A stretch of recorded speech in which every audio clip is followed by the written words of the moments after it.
আসসালামু আলাইকুম সম্মানীয় ৰাইজ। আজি আপোনালোকৰ আগত মই এজন অসহায় দৰিদ্ৰ এজন মানুহক দেখুৱাম। মানুহজনৰ খুবেই দুৰ্দশা, খুবেই অৱস্থা বেয়া। এজন মানুহ মোৰ লগত আছে, চলিব নোৱাৰে, কাম কৰিব নোৱাৰে, ঘৰত খাবলৈ একো নাই। বৰ্তমান যিহেতু আমাৰ ৰমজান মাহ আহি আছে, সকলোৱে জানে ৰমজান মাহত আপোনালোকে কিবা নহয় কিবা এটা দান খৰচ কৰিব। গতিকে এই ব্যক্তিজনক আপোনালোকে যদি পাৰে ৰমজান মাহৰ যি দিবলগীয়া আছে এই ব্যক্তিজনক দিব, কাৰণ এই ব্যক্তিজনৰ কোনোৱেই নাই ব্যক্তিজনৰ।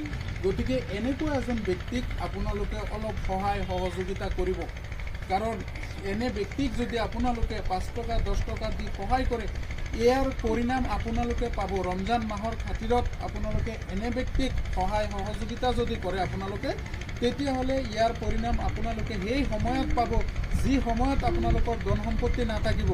এই মানুহজনৰ ফেমিলিত চাচা আৰু চাচি আছে, কিন্তু ইনকাম কৰিবলগীয়া একো নাই, কিন্তু খোজকাঢ়িব নোৱাৰে মানুহজন। মই দেখুৱাম কেনেকৈ খোজকাঢ়ে, একো কৰিব নোৱাৰে। এতিয়া ঘৰত বহি থাকিলেতো জীয়াই থাকিব নোৱাৰে, সেইকাৰণে মানুহৰ ওচৰে যায় আৰু যি 10-5 টকা পায় এইটোতে জীৱন নিৰ্বাহ কৰি আছে। আৰু মোৰ ওচৰতে খালি কৈ থাকে কিবা এটা লাইন কৰি দিয়া, কিবা এটা লাইন কৰি দিয়া। মই কি লাইন কৰিম? আপোনালোকেহে পাৰিব লাইন কৰিবলৈ। মই যিমান দূৰ সম্ভৱ হৈছে মই ভিডিঅ'টো বনাই আপোনালোকলৈ দিছোঁ।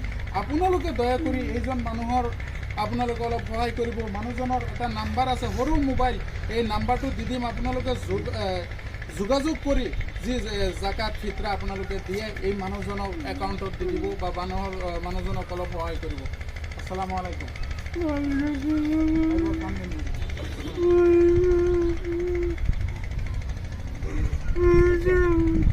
আচ্ছা